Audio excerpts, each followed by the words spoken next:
Greetings, folks. This is DC Investing. I've reached financial independence and I talk about topics that help others on their pathway to financial independence. And today I'm discussing a series that I'm kind of doing on my experiment with investing in Robinhood.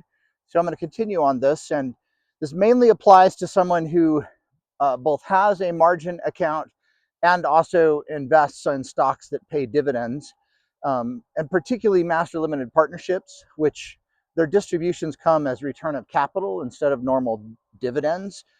They all get special tax treatment, and there's a reason to use those types of investments over some others. And so I want to go over what has occurred to me, what I'm doing, and how this might be of interest to other people. So basically, a year ago, when the stock markets went down a whole bunch after the was the tariff tantrum that the markets threw, I saw big value in some oil pipeline stocks that I look into, and I really wanted to purchase more than the cash amounts that I had available to me. And so I was interested in experimenting with borrowing on margin to buy stocks. And I've been a long time investor with Fidelity. However, their margin interest rates aren't very favorable. I think right now they're somewhere between 7 to 8% if you want to borrow margin, or even higher if you're only borrowing small amounts. So I started looking at Robinhood, which offers really low margin interest rates. And the rates right now that I'm paying are 4.5%, which is really low. And I get that rate because I borrowed just over $100,000, and there's a marker. If you borrow more than that, your rates drop by a little bit. So 4.5% is what I'm paying right now, and I borrowed $100,000 on this. Last year, I actually had ramped it up to $200,000, but then had kind of a foreboding feeling, and so I pushed that back a ways. And perhaps what I've been talking about today was one of those reasons why I had that foreboding feeling that I marked as kind of a mysterious one. So overall, this borrowing on margin has been a good thing. The reason why I did the margin strategy in the first place is because the stocks that I chose on average were paying somewhere between 8 to 9% in yearly dividends or distributions. My margin rate was only 4.5%, so I was basically getting another 4 to 5% of a return over what the margin interest rate costs. So borrowing about $100,000, that gives me an extra $4,000 profit on my investment. Now, as I mentioned, I thought there was good value in these pipelines that I bought, and since the first of the year and with all the stuff in Iran, everything has just gone up tremendously. And so I'm up about $30,000 on my investments on top of the dividend strategy. So right now on paper, I have like a 30% profit on this $100,000 that I borrowed from other people. And that's a $30,000 profit that I wouldn't have if I hadn't done the strategy. So the part that hit me though is this year I always do my own taxes. And so over the portion of time where I have done these, I've really learned a lot about the tax code. I look at all the forms really carefully and have a fairly good understanding in them. And so this year I got some income that I had never seen before, and I didn't know what it was, and I had to dig into it to find out what happened to it. So normally on a tax form, you get your 1099 div, your 1099 that covers capital gains, and this showed up in the 1099 miscellaneous income from Robinhood. And the line was number 8 under miscellaneous, and it was called substitute payments in lieu of dividends or interest. I had no idea what that was. I'd never seen that before, so I looked it up online. And what it means is that um, I got substitute payments for my dividends instead of dividends from the companies that I bought. And so I was confused by this, had to look it up. And basically what this means is that Robinhood has lent out the shares that I had on my account that would normally be mine. They lent them to short sellers.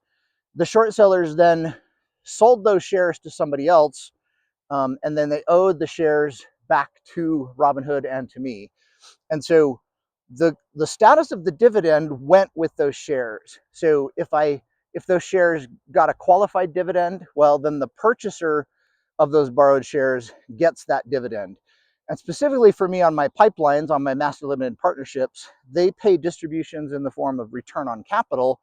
And so when those shares got lent out, the buyer of those shares gets the return on capital, and I don't. Now, I do get the same value as what would have been for the distribution, but it comes to me in a different way. Basically, the short seller is on the hook to still pay the dividends for any borrowed shares.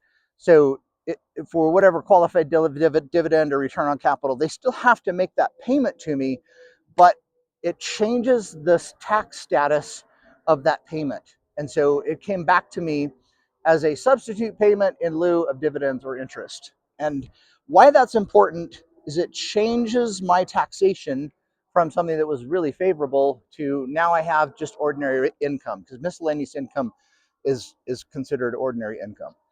So that's a problem for me, specifically because this year I retired and I have to control my income very specifically to try to get favorable healthcare subsidies on the ACA program. I'm trying to keep my income below the 200% poverty level, but I have to make sure that I keep it absolutely below the 400% of the poverty level. If I go even $1 above that amount, then I lose all subsidies and have to pay that back at tax time. So that would be like a $20,000 cost for misjudging my income by even $1. So my plan was to shoot for the 200% level, so I still have some breathing room. But these substitute payments are a real problem for me. Um, I think it reclassified about $4,400 that would have gone to me in terms of return on capital, a little bit of qualified dividends, to now this miscellaneous income. So it's not huge, but that's money that I wouldn't have been taxed on in the first place. And it also changes how I have to keep track of the basis in my pipeline companies, because normally when a pipeline pays you the distribution, it lowers the basis or your effective cost that you bought these shares for. But when a short seller borrows the shares and then sells them and lends them out, now I'm getting distributions in a different form, and it makes it really hard for me to figure out how much of a distribution came to me in the form of return on capital and how much came to me in other forms. And all of this is stuff I have to keep track of, because you're not taxed for return on capital in the year it comes to you. You're taxed when you eventually sell the master limited partnership. So I really have to know what my basis is in the stock, and so this is really a kind of a headache for me. So in the chat with Robinhood, I asked them, why are my stocks being lent out? I don't have stock lending enabled. And they basically said, it's just part of our margin agreement. If you sign up for margin, you're automatically de facto signed up for stock lending, whether you want to be or not. And I asked them, is there any way to turn that off? And they said, nope, it's just one of the features of our margin. We realize it may cause some tax problems for you, but sorry, that's just what we do. So I can't just let it stand at that. This is such a problem that I have to address it, but I don't really want to sell my shares. I like this margin capability. And so what am I doing? So basically, I discovered that if you have a cash account, that's a different type of account than a margin account, and the stock brokerages cannot lend your shares out against a cash account. At least they're not supposed to, technically, legally. And so what I'm doing to circumvent this issue with Robinhood is I created a second cash account with Robinhood, and it was really easy. Just did it all online. It took just a couple of minutes, and pop, there I have a cash account. And then you can easily transfer securities from your margin account over to your cash account with no issues. And so right away, I took everything that I had that was a master limited partnership, and I quickly moved that over to the cash account. So in theory, once those partnership shares end up in the cash account, well, then Robinhood cannot loan them out any longer, and thus generate these substitute payments. And then I went through and there were some other things that sometimes pay non-dividend distributions, which are kind of the same as return on capital. So I put things like that in there. And those are companies like Hess Midstreams and PAGP, which Plains All American General Partner. Sometimes they have non-dividend distributions as well as qualified dividends. I think One Oak might do that, which is a stock that I have, and a couple others. So basically, I moved like 3/4 of my stock out of my margin account over to this cash account. And so I had about $400,000 with Robinhood that I was using to tinker with. And so I have now a basis of about $44,000 that I have left in the margin account. And I moved the was it $350,000 over to the cash account. But I still have $100,000 of margin borrowing. It's interesting because that sits in my margin account, that I only have a $44,000 balance, but I still show $100,000 of margin borrowing on that account.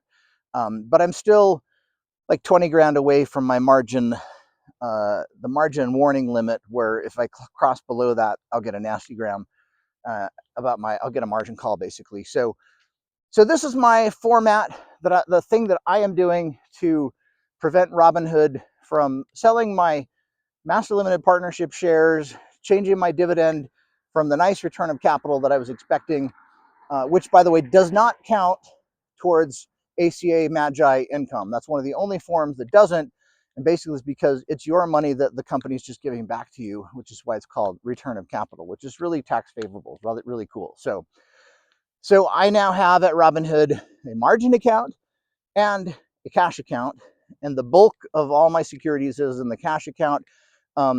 In theory, I could move them back out again, but I got a bonus for putting funds at Robinhood, and if I transfer funds out before 2 years, then I have to surrender that bonus that I got. It was like $2,600 of total bonuses that I received, so I like that. So I'm just going to leave these funds at Robinhood in the cash account this year, and I'll let you know how that goes next year. In theory, it should prevent Robinhood from loaning my shares out to short sellers who then change the nature of my dividends. I still have $44,000 in the margin account. They still can lend those, even though I have stock lending off.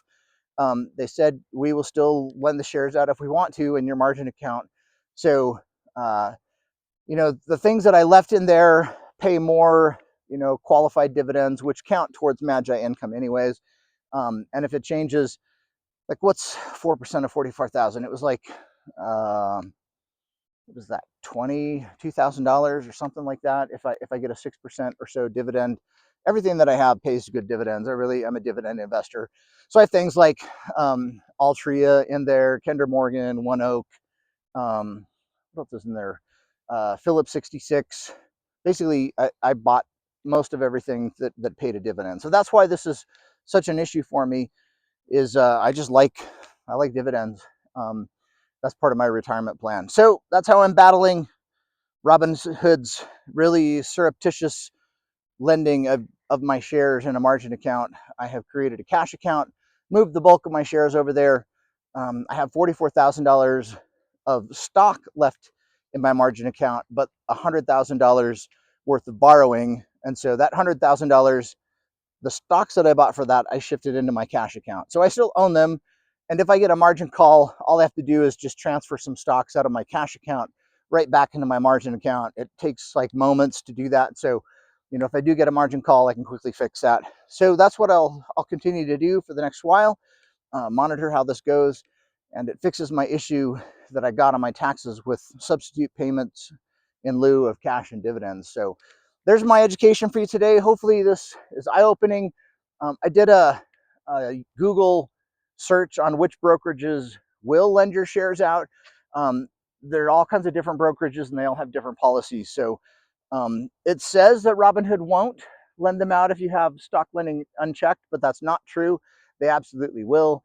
I think I heard that Webull didn't do it if you had the thing unchecked. So I know the margin rates at Webull are pretty favorable like Robinhood. So it might be better to take a look at the Webull platform. I've never, on all of the years that I've had Fidelity account, I have a margin account. I'm not borrowing on margin, but they've never lent my shares out, and I've never seen this substitute payments miscellaneous income come in. So I guess that's something to know too. So check your brokerage statements, carefully. If you do end up with that miscellaneous income It's because your brokerage is lending out your shares to short sellers. The short sellers are paying you the dividend, but it comes back differently. So if you're getting that, make a cash account or transfer to a different broker or figure it out. But this is my education. I did not know this before this year. I did my Robinhood thing as an experiment, and overall, I'm still up $30,000 on this margin account investing thing. So that's a positive. That's a benefit. But again, it's just more accounting that I have to deal with. So cheers. I hope you find that interesting. Like, subscribe. We'll see you. Bye.